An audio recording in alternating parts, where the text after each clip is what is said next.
Okay, hello guys and welcome back. My name is Carlos, this is Dance with Carlos, and in this section I'm going to be answering to some of your questions.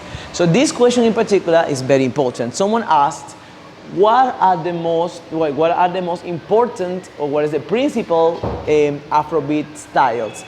This question doesn't really make sense. There is around, let's say, 100 different Afrobeat genres, and there is more and more every day with very little differences.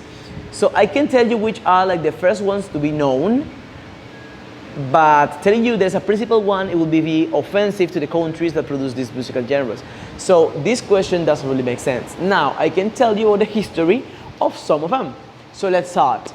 We will start with soukous or soca. It's the first African genre that got popularized in Europe. So this whole movement started with Fela Kuti, which was the first Afrobeat with T, not with S, musician of the genre.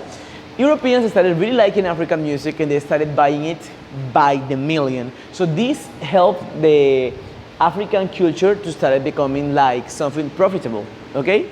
So that's important. So let's talk essentially about Ghana.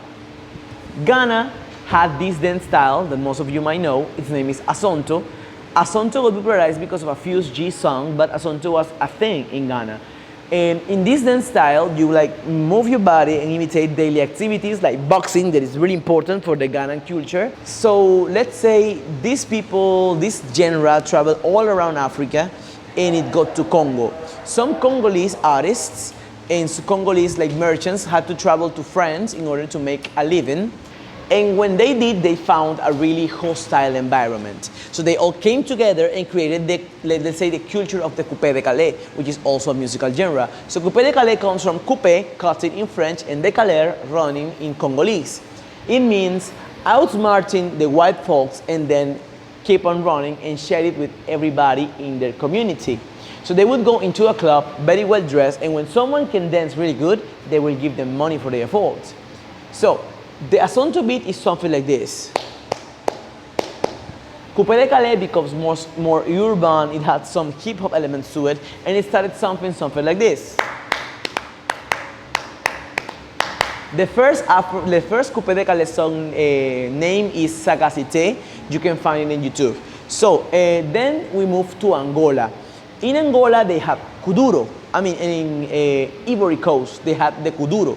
Kuduro, let's say, is a cousin from Asonto. It's a really violent dance style. I would love to learn how to dance, but I'm too much of a cover to learn. These musicians traveled to Portugal. Why? Because these countries were Portuguese colonies during the colonial period. When they went to Portugal, house music was pumping. So they started mixing the African elements of the music with this house, and they created what is now known as Afro House, which is really, really popular, and it has a lot of evolutions, like deep African house, deep Afro House, jungle Afro House. All of these are the kids of the original Afro House. So that would be, let's say, a brief explanation on how the African musical genres started becoming mainstream. So thank you very much for watching. If you have this, you can always subscribe to this channel to learn more. And if you want to go even further, you can go to dancewithcarlos.com. In my webpage, you will find a complete one-on-one, step-by-step Afrobeat and dancehall courses in which you will learn the basics and movements with the country they came from. And now that you come to this point, thank you for staying. You can add the code YouTube to the webpage, and then you will get a discount in the price of the course. Thank you very much for watching. See you guys on the next one.